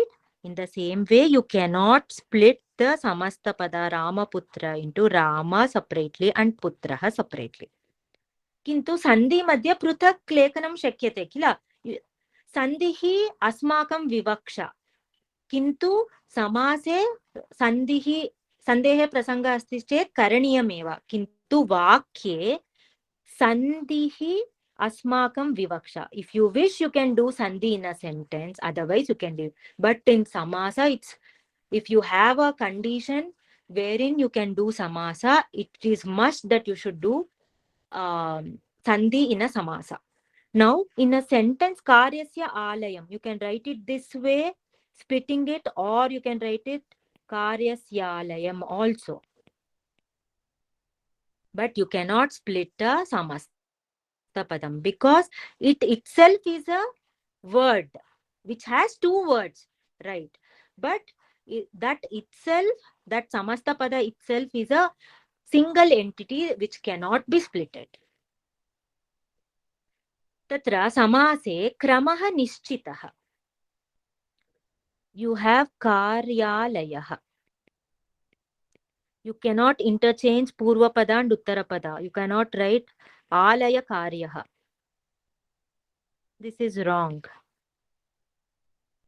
Kintu sandhi madhye vayam janimah kila samskrite padani itastatah bhavitum arhati. If I tell aham karyasya alayam gachami, it means that you are going to office. Aham alayam karyasya gachami, that also makes sense. You can interchange the sequence. Kramaha parivartitum vayam yatra sandehe avakashah asti tatra parivartitum shaknumaha. Padasya kramaha parivartitum shaknumaha. Kintu samase na shaknumaha. मध्ये अन्यपदानां योजनं न करणीयं. यत्र समासः अभवत् तत्र मध्ये अन्यपदस्य योजनं न योजितुं शक्नुमः. You have karya alayah and you cannot add in between the purvapada and uttarapada. Something else you cannot add. Karya asti alayah is wrong. It's always karyalayah asti ityeva lekaniyam. तयोः पदयोः मध्ये नूतनं पदं न योजितुं शक्नुमः. किन्तु इदानीम् अहं पूर्वमेव उक्तवती किल, इतस्ततः पदानि भवितुम् अर्हति. ऐ केन् टेल् अहं कार्यस्य आलयं गच्छामि, गच्छामि कार्यस्य आलयः, तादृशं वयम् इतस्ततः कर्तुं शक्नुमः. अतः अत्र सन्देहे अवकाशः अस्ति तयोर्मध्ये. You can have another word in between. But in samasas, you cannot have a word in the samasta padam. You cannot add, you cannot split it and add something else. You can only write a word after the whole samasta padam. Karyalayah asti. Ityeva sadhu.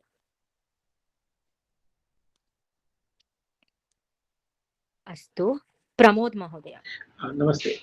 So when we do Karyalaya, I remember that we did a Sandhi split in Parichay. Karya. Yeah. Mahodaya, tatra kim abhavat ityukte, they had given you the pratipadika form of Karya. So there you have Sandhi. But before that, you had done a Samasa that was not told to you earlier. Understood. But what I'm asking is, now that we have crossed this stage of Samasa, is it wrong to do a split, Sandhi split of Karyalaya? You see, I'll tell you. You have Karyalayah. Astuva. In the same meaning, you can use Karyasya Alayah. No, understood. I know that. One second. Now, how do you split? Say, how can you split Ramaha iti padam? Can you split? Will you write it as Ra and Maha? No, we will not. No. In the same way, you cannot split Karya and Alayah.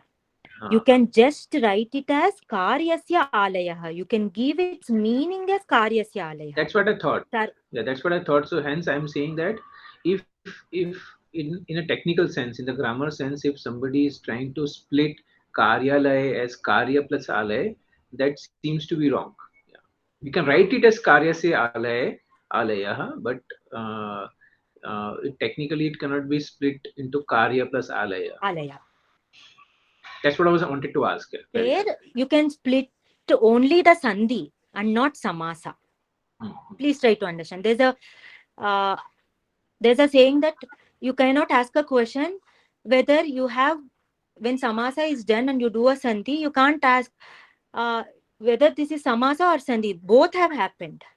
First, there is a Prasanga for Samasa and you have favorable conditions for Sandhi, and it's must that you should do the Sandhi there. Understood. Thank you. So once the new Pratikpadikam is found, Karyalaya is new Pratikpadikam. You cannot split it.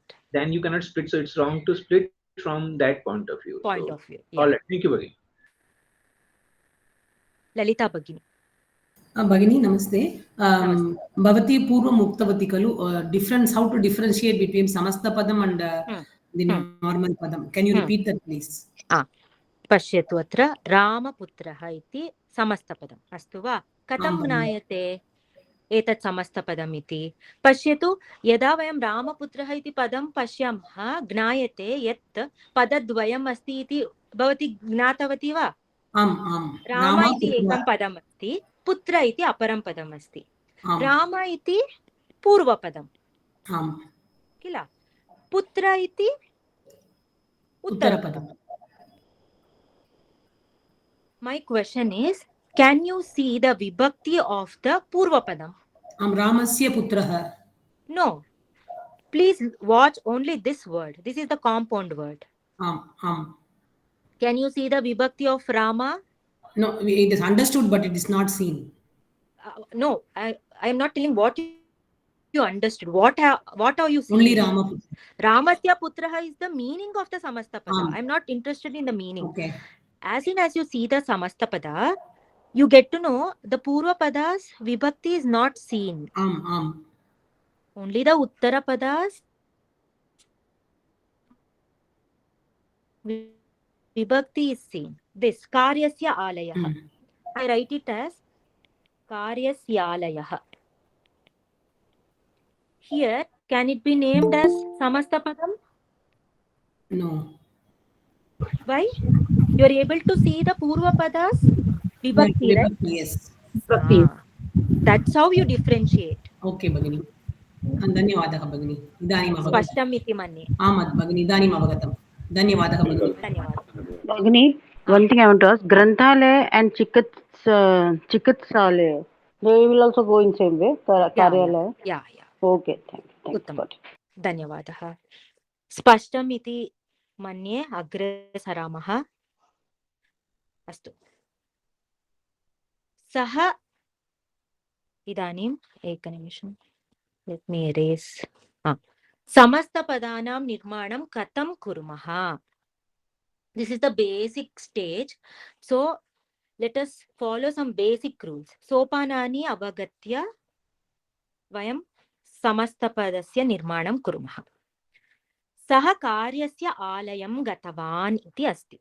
Tatra padadvayam नीलवर्णेन उत्टङ्कनं कृतं मया तयोर्मध्ये समासः भवितुम् अर्हति किमर्थं कार्य इति सुबन्तं वा आम् सः सुबन्तः आलयः इति पदम् आलय इति पदं सुबन्तं वा आम् तत्र द्वयोः सुबन्तयोः प्रातिपदिकम् आदौ स्वीकरणीयं कार्यस्य इत्यस्य प्रातिपदिकम् आदौ प्रातिपदिकम् इत्युक्ते किम् कोऽपि वक्तुं शक्नोति वा प्रातिपदिकम् इत्युक्ते किम् हस्तमुन्नयतु धातु it's a root of the मूलशब्दं नामपदं सर्वे म्यूट् भवन्तु धातु इत्युक्ते क्रियापदस्य मूलरूपं the root word of the verb is धातु किन्तु प्रातिपदिकम् इत्युक्ते नामपदस्य वा सुबन्तस्य मूलरूपं the root word root of the noun is pratipadikam karyasya ityasya pratipadikam asti karya alayam ityasya pratipadikam asti alaya adau kim karaniyam dvayoh padayoh pratipadikam lekhaniyam tadanantaram tayor madhye sandehe avakashah asti va iti drashtavyam sandehe avakashah asti अतः सन्धिः करणीयः कार्य plus आलय कार्यालय इति सवर्णदीर्घसन्धिः भवति अयोग आ भवति अतः कार्यालय इति सवर्णदीर्घः सन्धिः प्राप्तेन समस्तपदेन सह विभक्तिः योजनीया समस्तपदं प्राप्तम् इदानीं तस्य कृते विभक्तिं योजनीयं सुप् इस् द मूलरूप ऑफ द विभक्ति. So you add a vibhakti. In this context, karyasya alayam ityatra alayam iti dvitiya vibhaktyam asti. Atah dvitiya vibhaktim yojya karyalayam iti bhavati. Aham punaha sopanani vadami. Adau padadvayasya pratipadikam likatu karya alaya.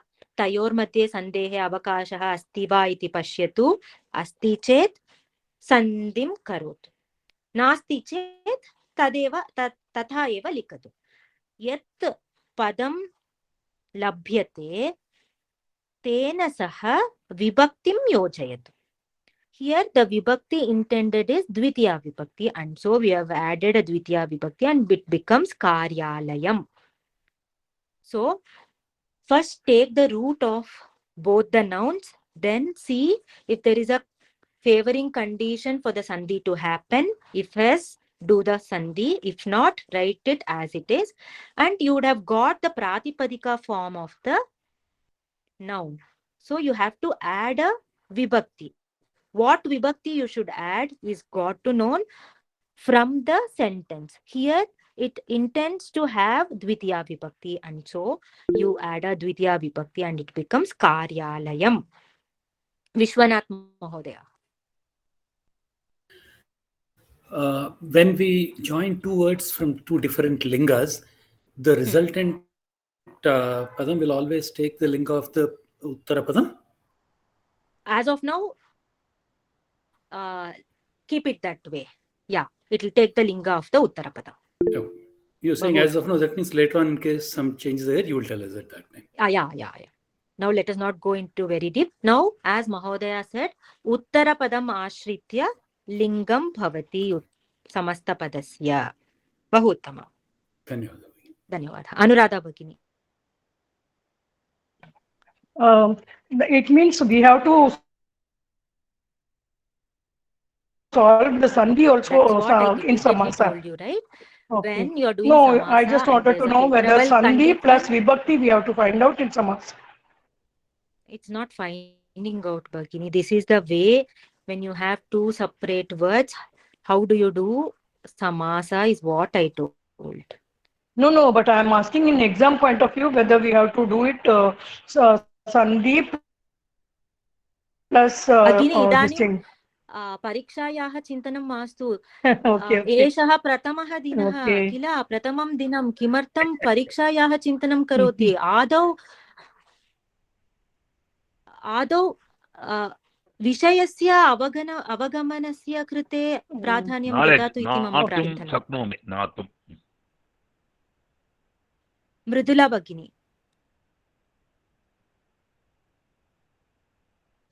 Yes, ma'am. Depending on the what Karyalayam, you said Dvitiya Vibhakti. Depending on the context, we can also fix what you call Karyalayasya. इदानीं कार्यस्य आलयस्य पेटिका इति पश्यतु. Now you can do samasa between these two words. So what does it become? Karya, pratipadika of karya says karya, alayasya pratipadikam alaya. Sandehe avakashah asti. Atah karyalaya iti pratipadikarumpam bhavati. Atra kim vivakshitam? Shashti vibhakti vivakshitam. Atah shashti vibhaktim yojya कार्यालयस्य इति भवति. स्पष्टं वा? Thank you. धन्यवादः. धन्यवादः. इतोपि प्रश्नाः सन्ति वा? अग्रे सरामः वा? अग्रे गच्छामि. धन्यवादः.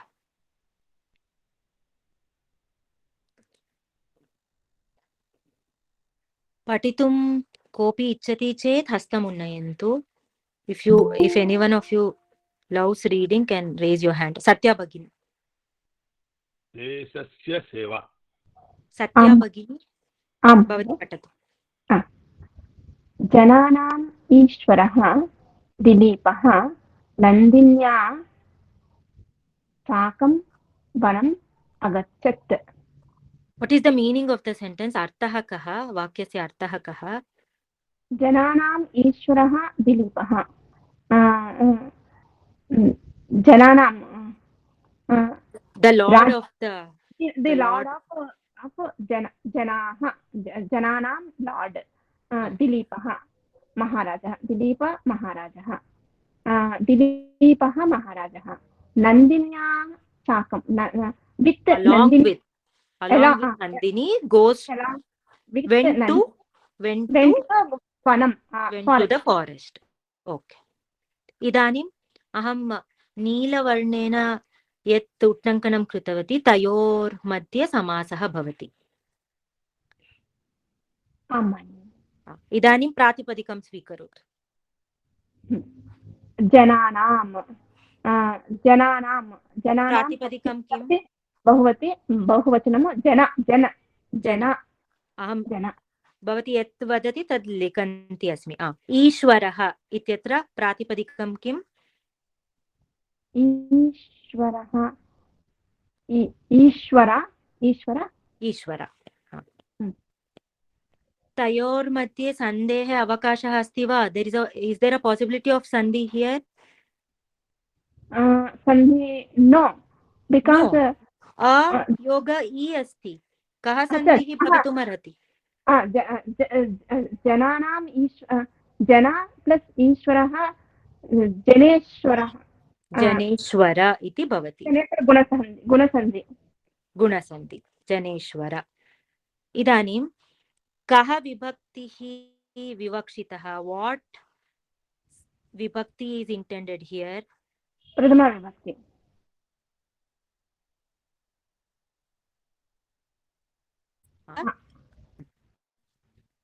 उत्तमं भगिनि, धन्यवादः. अग्रे भामा सुब्रह्मण्यन् भगिनी. नमस्ते भगिनी. देशस्य सेवा पूर्वपदं देशस्य सेवा. आदौ प्रातिपदिकं वदतु. देश प्रातिपदिकं देश सेवा उत्तरपदं प्रातिपदिकं सेवा एव. सत्यं. तयोर्मध्ये सन्धेः अवकाशः अस्ति वा भगिनी? अस्ति.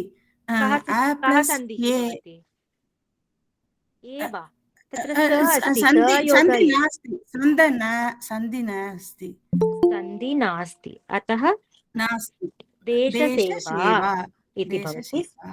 Because it's in pratama vibhakti, it remains as देशसेवा. स्त्रीलिङ्गं देश योगसेवा. आदौ प्रातिपदिकं स्वीकृत्य देश योगसेवा इति लिखितवन्तः. तदनन्तरं सन्धेः अवकाशः अस्ति वा इति दृष्टवन्तः, नास्ति. अतः तद्रूपमेव लिखित्वा विभक्तिं योजयित्वा देशसेवा इति अभवत्.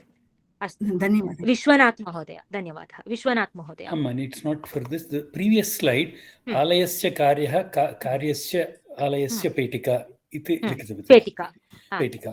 If I take आलयस्य कार्यस्य अधिकारी, कार्यस्य आलयस्य अधिकारी, in that case both ways it will be possible, isn't it? कार्यालयस्य अधिकारी, आलयकार्यस्य अधिकारी. How does alaya karya? No. Does it make sense, Mahodaya? Alaya karya? What meaning will you give it? That is what vigraha vakyam will you write? For karyalayaha, you have the meaning as karyasya alayaha. Very nice question. आलयस्य कार्यं आलयकार्यस्य अधिकारी. Okay. That way you are आलयकार्यस्य अधिकारी, आलयकार्य अधिकारी. You are meaning that the work of the house or office. Or office, temple, whatever. Say you are taking alaya as house, then you can take alayasya karyam. You can take. Alayasya karyam, tasya adhikari, alayasya karyasya, alayakaryasya adhikari. You can do it that way. Yeah, you can do it that way. That's why I told. Prasangam pramukhyamatra. Context is very important. When you when you're intending an office, you cannot write alaya karya, right? When you are intending to tell office, you should always do it as karyalaya. The samasta pada should be always karyalaya, and it cannot be alaya karya. Alaya karya means, what does that become? The work of the house or office. Spashtam va? Padma Priya Bhagini.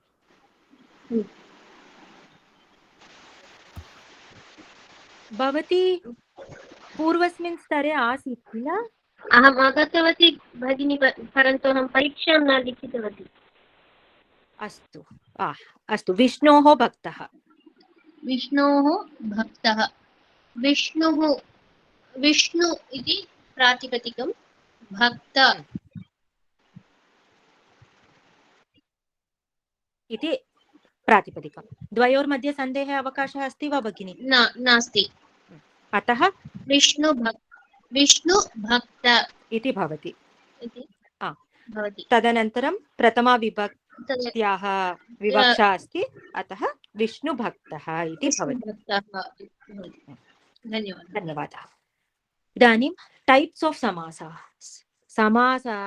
समासस्य प्रभेदाः अहं नामानि एव अत्र वदामि एकमेकं स्वीकृत्य अग्रे पठामः समासः तस्य प्रभेदाः सन्ति तत्पुरुषसमासः द्वन्द्वसमासः बहुव्रीहिसमासः अव्ययीभावसमासः इति अतः अभ्यासः मया दत्तः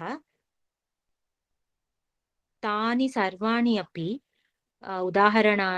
उदाहरणरूपेण सोपानानि उपयुज्य step wise please try solving these examples for example नद्याः तीरम् आदौ प्रातिपदिकं स्वीकरोतु नदी तीर तयोर्मध्ये सन्देहे अवकाशः नास्ति अतः नदी तीर इत्येव भवति तत्र प्रथमा विभक्त्याम् अस्ति इति कारणेन प्रथमा विभक्तिं योजयित्वा नदी तीरम् इति भवति तादृशं right 3 steps and solve all these examples इदानीं गणे मध्ये in the group the coordinator has posted the abhyasa Are you giving the answers also? No, I'll not give it. When I give it The PDF? you people do not solve it ante aham At least we will know, so we will know whether it's right or wrong. ante aham dasyami astu let us do the abhyasa the first abhyasa adah datte rashau samastapadaani asamastapadaani cha santi taani prutakritya vadatu what is asked here is you should identify which is samastapada and which is not samastapada. Those who are interested in telling the answers can raise your hands. I'll call out your names. Only the old people, the ones who have answered, are raising their hands. And what is the strength of the class today? It's around 96 or 97. And only few are answering. Okay, let me go with the new ones. Krishnan Venkataraman महोदय अहं पृच्छामि समस्तपदं वा असमस्तपदं वा इत्येव वक्तव्यम् अर्थलाभः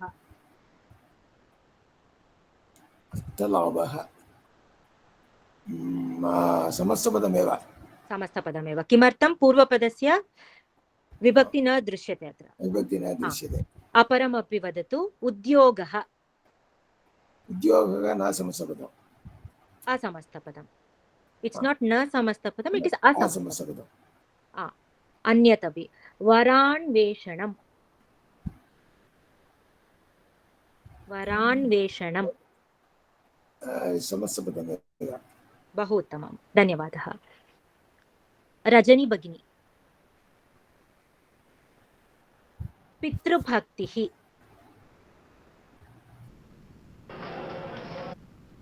Rajani Bagini asti va? अस्ति समस्तपदं नदी प्रवाहः रजनी भगिनी एव वदतु नदी प्रवाहः समस्तपदं देशसेवा समस्तपदं बहु उत्तमं धन्यवादः श्रीभार्गवी भगिनी मम नाम पद्मावती भगिनी अस्तु यत् नाम मम कृते दृश्यते तदेव आहूतवती भवती परिवर्तनं करोतु शुद्धता असमस्तपदं बहु उत्तमं वशिष्ठाश्रमः समस्तपदं गंगा यमुने समस्तपदं बहु उत्तमं धन्यवादः भगिनी धन्यवादः राज्यश्री गणेशन भगिनी वृक्ष असमस्तपदं विद्या असमस्तपदं गमनम् असमस्तपदं पद्माकरः समस्तपदं बहु उत्तमं धन्यवादः सुभाशंकर भगिनी आं भगिनि Suchana. Asamasthapadam. Shayya. Asamasthapadam. Krishna Phalakam. Samasthapadam. बहु उत्तमं धन्यवादः भगिनी दीपा कुमार भगिनी अस्तु भगिनि शिला प्रतिमा समस्तपदम् पदम् असमस्तपदम् जनः असमस्तपदम् धर्मः असमस्तपदम् बहु उत्तमं धन्यवादः भगिनी विजयलक्ष्मी भगिनी I'll go to the next अभ्यास अग्रिम अभ्यासं कुर्मः अधस्तन श्लोके स्थितानि समस्तपदानि चिनुत you should have to choose the समस्तपदा in the shloka. I'll read out one sentence. अहम् एकं वाक्यं एकं पादं पठामि तत्र समस्तपदम् अस्ति वा इति पश्यतु अस्ति चेत् किं समस्तपदम् इत्यपि वदतु जयतु जयतु देवो Devaki नन्दनोऽयम् What is the Samastapadam here? Jayatu Jayatu Devo Devaki Nandano Ayam. Devaki or Devaki Nandana.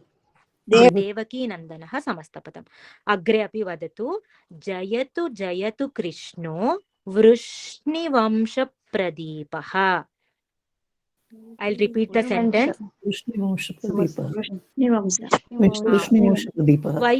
How many Vijayalakshmi Bhaginis are there? Kati Vijayalakshmi Bhaginyah santi asmin kakshaya asyam kakshayam Vijayalakshmi Bhagini eva vadati Jayatu Jayatu Krishno Vrishni Vamsha Pradipaha. Vrishni Vamsha Pradipaha Samastapad. बहु उत्तमं भगिनी धन्यवादः कृष्णप्रिया चक्रवर्ती नमस्ते मान्ये नमस्ते भगिनी I'll read out the sentence Jayatu Jayatu Meghashyamah Komalango Jayatu Meghashyamalah Shyamalah क्षम्यतां Shyamalah Komalango Meghashyamalah is the अन्यत् अपि अस्ति जयतु जयतु मेघश्यामलः कोमलाङ्गः अपि समस्तपदम् अस्ति समस्तपदमेव कोमलाङ्गः अपि समस्तपदं कोमल इति एकं पदम् अङ्ग इति अपरं पदम् अतः अत्र समस्तपदमेव अन्य पादमपि पठामि वदतु जयतु जयतु पृथ्वी भारनाशो मुकुन्दः पृथ्वी भारनाशो मुकुन्द पृथ्वी भारनाशो समस्तपदम् अस्ति You should tell पृथ्वी भारनाशः because you do not have a other word to have sandhi, right? So you should पृथ्वी भारनाशः इत्येव वक्तव्यं न तु पृथ्वी भारनाशो पृथ्वी भारनाशः धन्यवादः समस्तपदमस्ति असमस्तपदं न पृथ्वी भारनाशः इति समस्तपदम् तु अत्रैव अहं स्थगयामि अहं शान्तिमन्त्रं वदामि तदनन्तरं प्रश्नाः सन्ति चेत् पृच्छन्तु Please post this in the WhatsApp group, madam. It will be posted, महोदय सर्वे म्यूट् भवन्तु अहं शान्तिमन्त्रं वदामि तदनन्तरं प्रश्नाः सन्ति चेत् पृच्छन्तु ॐ सर्वे भवन्तु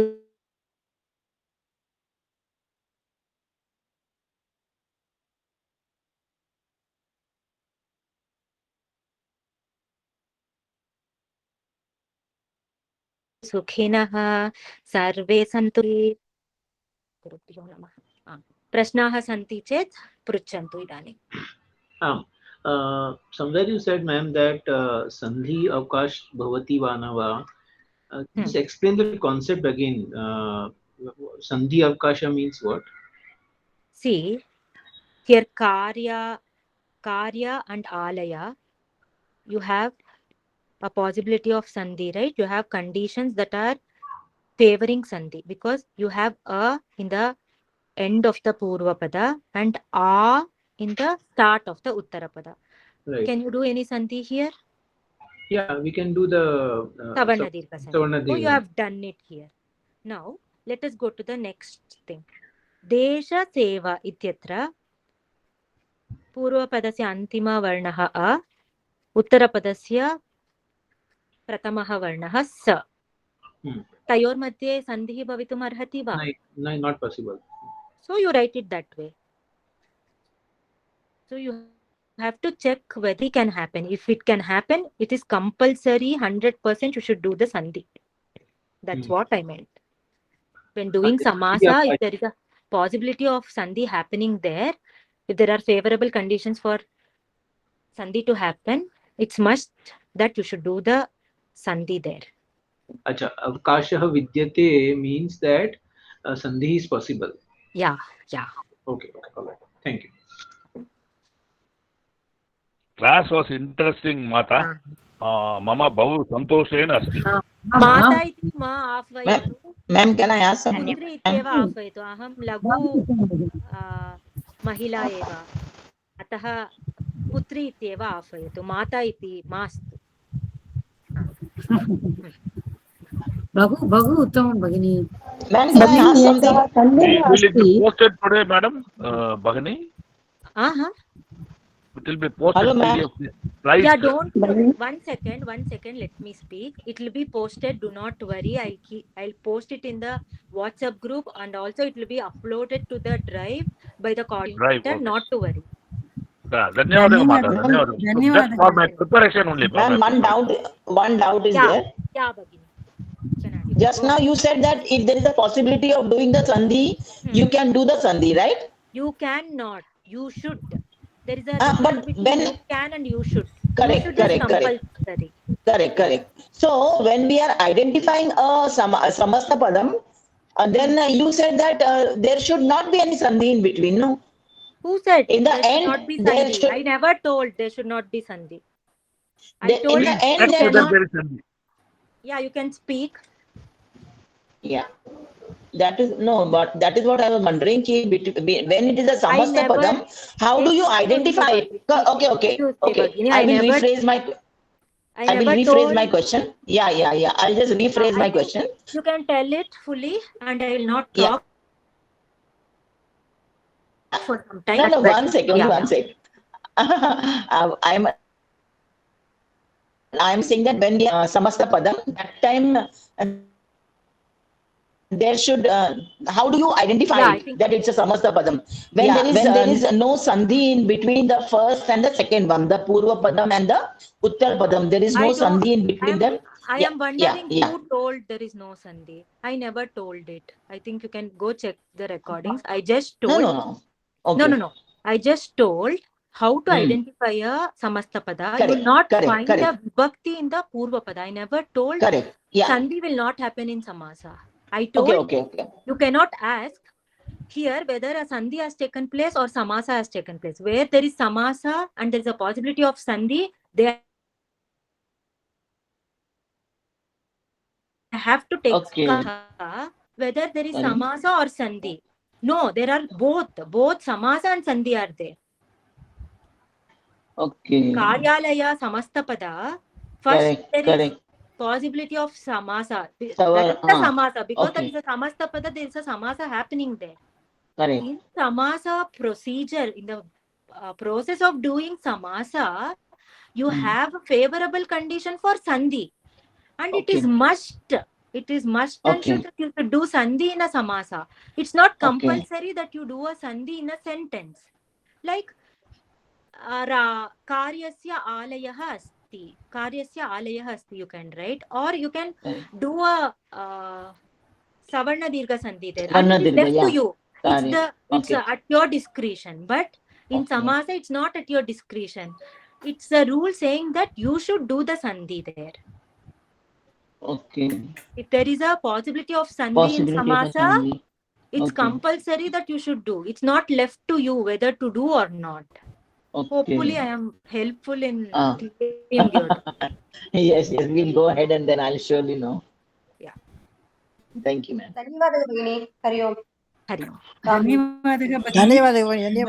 बहु उत्तमं.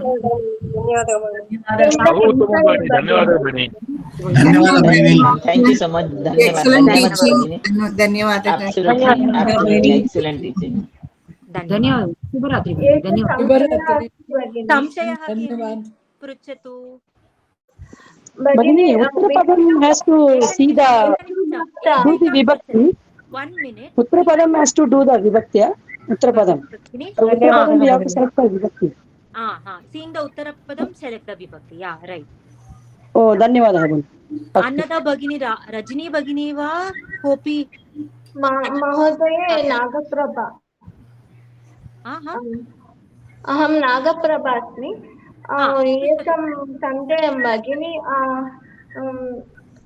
you scrolled it down before I analyze one thing that Vishnu Bhakta or something. Okay, I'll scroll it down. You have any doubts here? That Vishnu Bhakta, is there Visarga in between? No.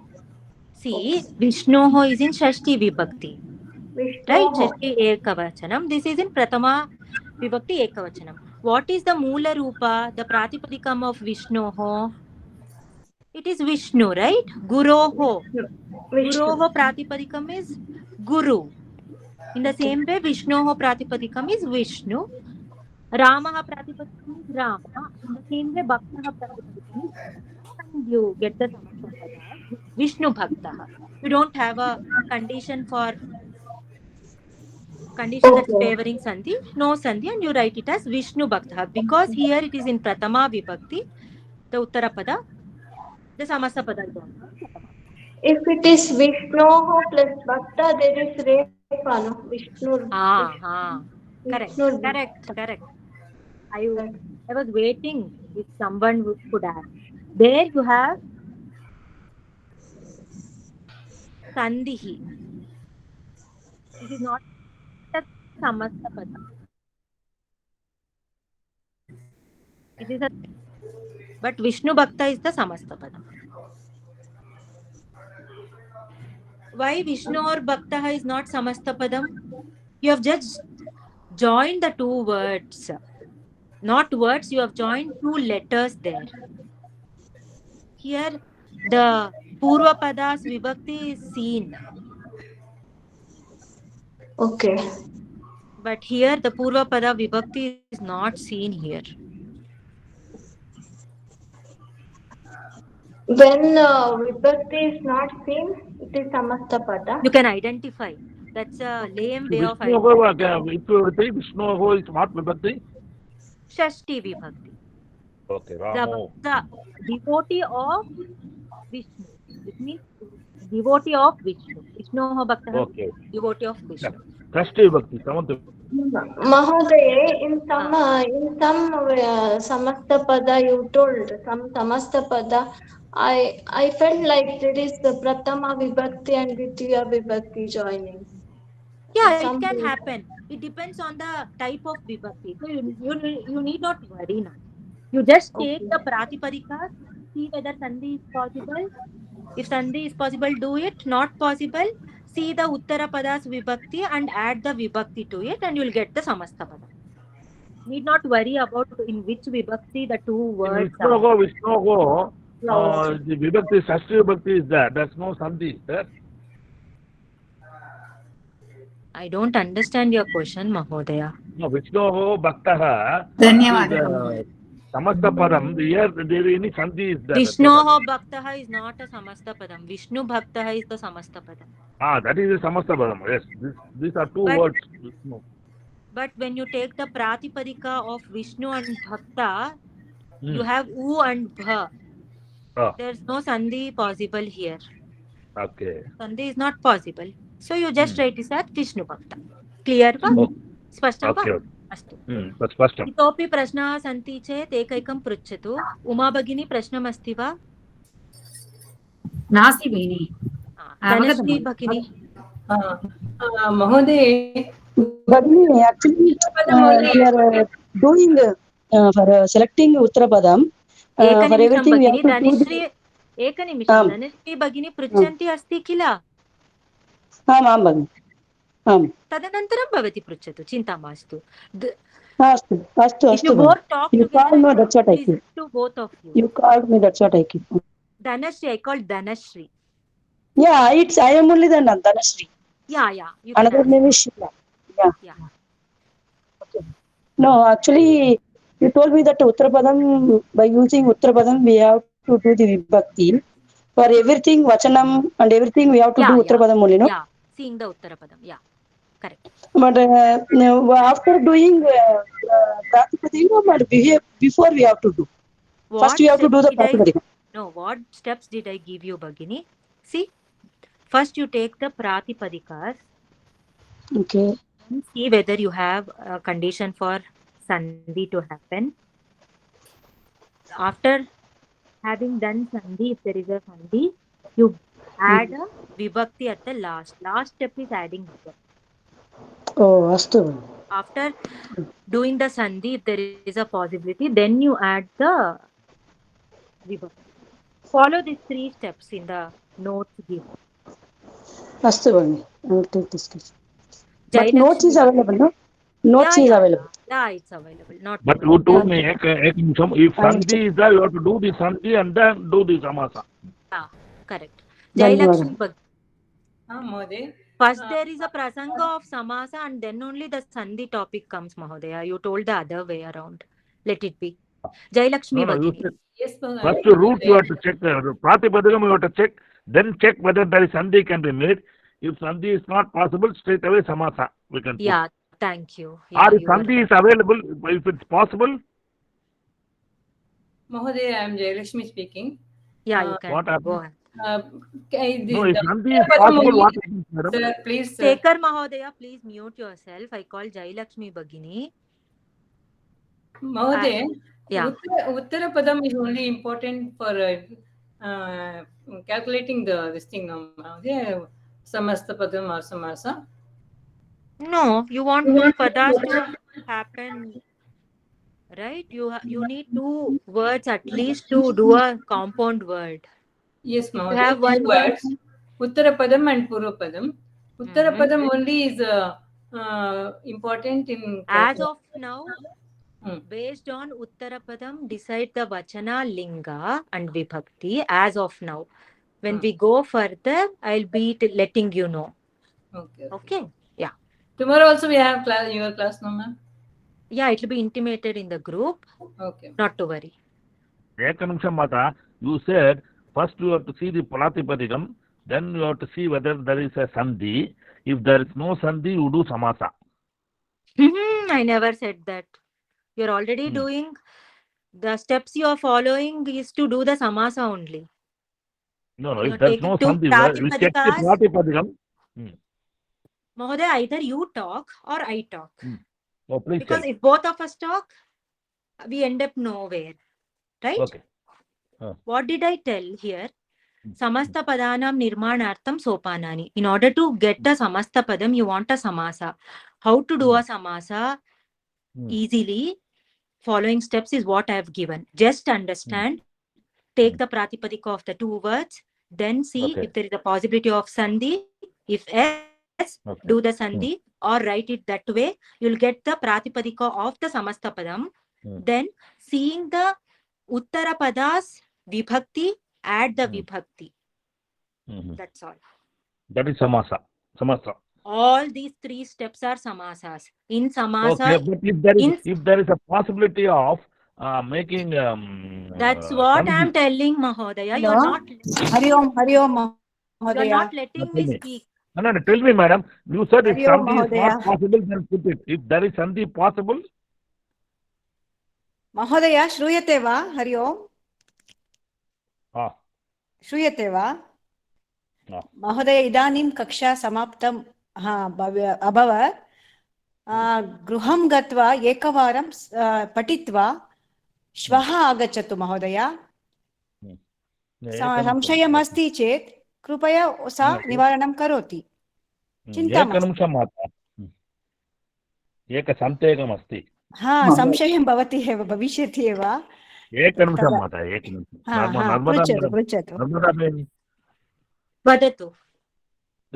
See, you told 3 steps we will follow, but if there is a sandhi, after doing pratipadikam, if you can make a sandhi, what happens? That's what I'm asking. If sandhi you do. If there is a possibility of sandhi, do the sandhi.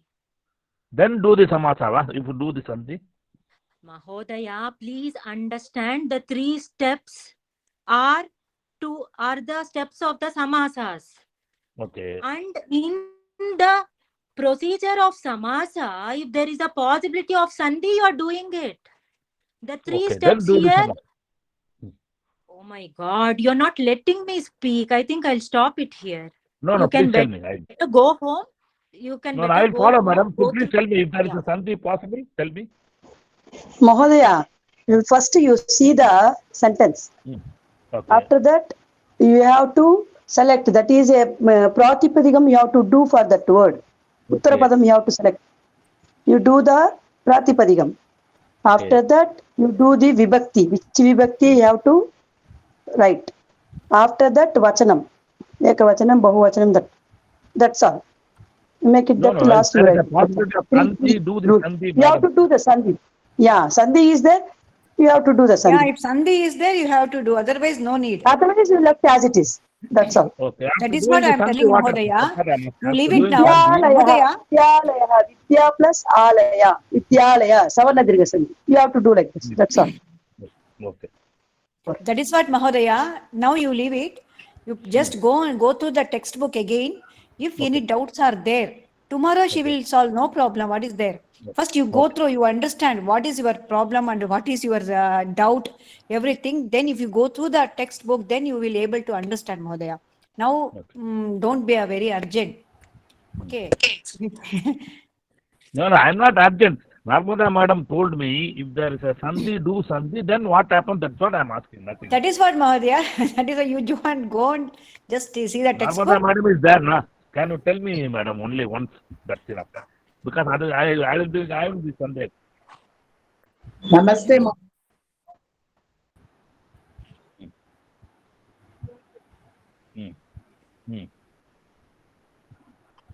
Bhagini, for the last time, Ekanimisham.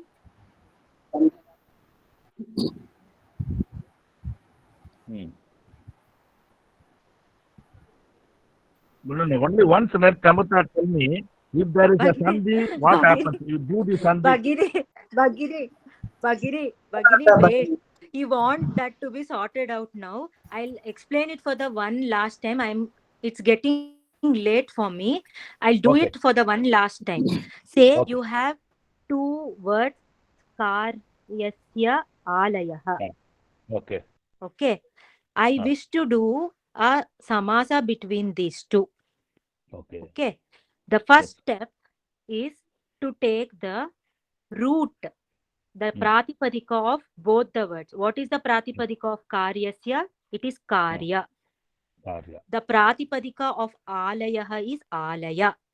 Whatever steps I am doing is the steps of the samasa. Now, I check whether there is a condition for sandhi to happen. I find that there is a here and a in the Uttarapada, and there is a possibility of Savarna Dirgha Sandhi, and it becomes Karyalaya. Here, sorry, I have to take the Pratipadikam. It becomes Karyalaya. You have got the Pratipadikam of the Samasta Padam now. The third step is looking at the Uttarapada. You can recognize that it is Pullinga, Pratama Vibhakti, Ekavachanam. So, to the Pratipadikam that you have got, add the Pullinga, Pratama Vibhakti, Ekavachanam, and it becomes Karyalayaha. Just wait. Let me take the other example, Desha Seva. Now, in order to do Samasa between these two, we follow these three steps. The first step, take the Karyalaya, you are written, na? Alaya, that is first birthday. What's your doubt, Mahodaya? See, the Uttarapadas Vibhakti is Pratama Vibhakti, right? The Uttarapadas Vibhakti is Pratama Vibhakti. So, I have added the Pratama Vibhakti to this Pratipadika. Oh, okay, right. Now, second is Deva. Now, Deshasya Seva. The Pratipadikam of Deshasya is Desha. Pratipadikam of Seva is Seva. There's no possibility of Sandhi here because Purva Padasya Antima Varnaha asti A, Uttara Padasya Pratamaha Varnaha asti Sa. There is no possibility of sandhi here. So write them as it is. Desha seva. Now this is the pratipadika. The pratipadika of Sita is Sita itself. So this is in Prathama Vibhakti. Here it is in Prathama Vibhakti. Yes. So it remains as Prathama Vibhakti here. Desha seva. Is it clear? Yeah, clear, madam. Now very, very clear. I will go, Samasa. no confusion. All these steps are for Samasa. Thank you, madam. Yeah. Okay, Bhagini, I think we can wind it up now. It's too late already. अस्तु भगिनि अस्तु Yeah. बहु धन्यवादः. हरि ओम हरि ओम बहु धन्यवादः. क्षम्यतां भगिनि. धन्यवादः धन्यवादः. शुभरात्रि. धन्यवादः धन्यवादः Bhagini, tomorrow once again we are explaining this one. Once again, we are going to explain tomorrow. Yeah, because went out. I have already explained it in the class. Why should I have to explain it again? You can go through the recordings. Okay, Bhagini, I understood well. No problem. Yeah. Thank you. धन्यवादः भगिनि. बहु धन्यवादः. सम्यक् अस्ति.